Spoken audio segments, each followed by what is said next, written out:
Perkenalkan, saya Konita Aulia Zahidah, mahasiswa Universitas Gadjah Mada. Di sini saya akan mempresentasikan esai saya yang berjudul Konflik Masyarakat Adat, Catatan Hitam 60 Tahun UU Agraria. Sepanjang tahun 2019 hingga 2020, begitu banyak konflik agraria yang terjadi di masyarakat, antara masyarakat adat dengan pihak para penguasa. Hal ini merupakan catatan hitam bagi UU Agraria sejak 60 tahun ia dibentuk. Berdasarkan data, terdapat sebanyak 279 kasus UU Agraria yang tersebar di berbagai provinsi di Indonesia.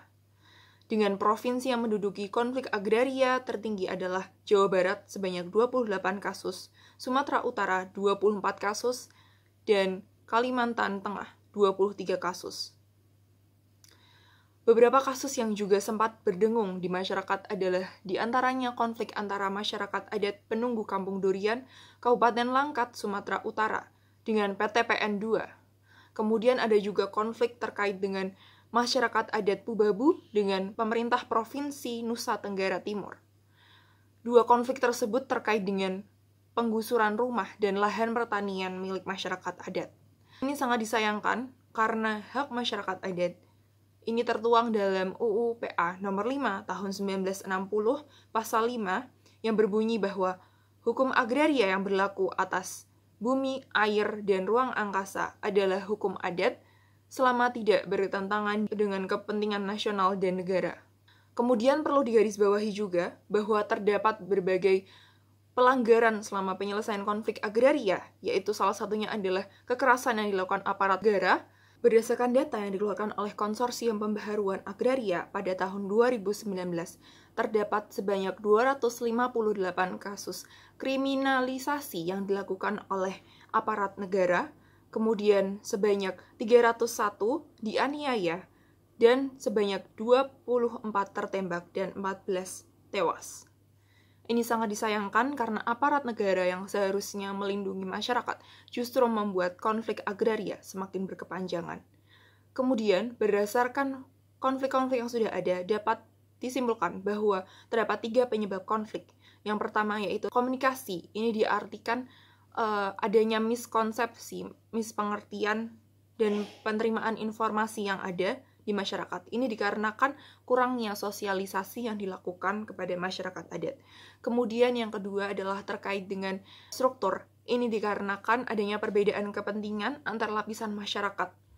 Masyarakat adat tentu saja kita tahu ingin mempertahankan lahan secara temurun-temurun dari leluhurnya, dan sedangkan pada pihak yang berkuasa ingin memanfaatkan lahan tersebut, mengalihfungsikan sehingga menghasilkan nilai secara ekonomis. Kemudian yang terakhir terkait dengan pribadi, ini dikarenakan adanya perbedaan nilai pribadi dan sikap yang dilakukan. Ini tercermin dalam sikap yang dilakukan oleh aparat negara yang melakukan kekerasan sehingga memperpanjang konflik agraria. Beberapa solusi yang dapat dilakukan adalah dengan meningkatkan komunikasi, yaitu sosialisasi kepada masyarakat yang melibatkan komunitas peduli masyarakat adat, kemudian tokoh adat, dan juga pemerintah.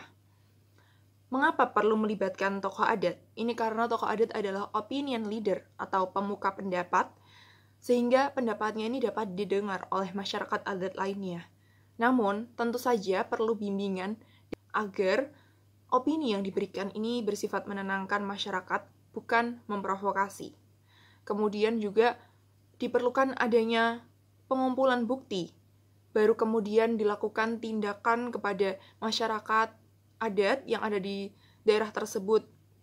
Kemudian juga apabila terbukti bahwa memang lahan tersebut adalah milik pemerintah setelah adanya bukti-bukti yang dikumpulkan dan pengajuan secara hukum, maka pemerintah harus memberikan solusi, misalnya terkait dengan pemberian insentif kepada masyarakat untuk masyarakat memulai kehidupan yang baru di wilayah yang berbeda, atau pemberdayaan masyarakat dalam hal mata pencaharian, dan sebagainya. Pemerintah tidak boleh serta-merta lepas kendali, lepas tangan terhadap masyarakat adat yang rumahnya digusur, lahan pertaniannya diambil. Kemudian juga diperlukan adanya pembentukan lembaga lokal penyelesaian masalah. Ini berpacu pada yang dilakukan negara Burundi, salah satu negara di Afrika. Mereka melakukan penyelesaian konflik pada lembaga lokal terlebih dahulu, baru kemudian apabila tidak dapat diselesaikan, dilanjutkan dengan lembaga yang lebih tinggi. Nah, ide ini bisa diadopsi di Indonesia dengan Indonesia membuat lembaga lokal penyelesaian konflik agraria yang ada pada setiap provinsi atau setiap daerah. Nah, tujuannya adalah agar permasalahan agraria yang ada di setiap provinsi ini dapat diselesaikan secara cepat dan didata secara baik gitu. Pemerintah Indonesia sebenarnya telah membentuk Divisi Penanganan Konflik Agraria lintas kementerian lembaga sejak rapat pada 12 Juli 2019 yang dihadiri oleh 12 kementerian dan TNI Polri. Akan tetapi, lembaga ini masih fokus pada skala nasional. Dibutuhkan skala lokal karena mengingat pada tahun 2019 saja sudah terdapat sebanyak 279 konflik di berbagai provinsi di Indonesia. Sedikit saya ulas kembali esai saya. Yang pertama adalah negara-negara yang heterogen. Konflik agraria ini adalah hal yang harus diterima dan harus segera diselesaikan. Bangsa Indonesia adalah bangsa yang satu. Jika satu sakit, semua sakit.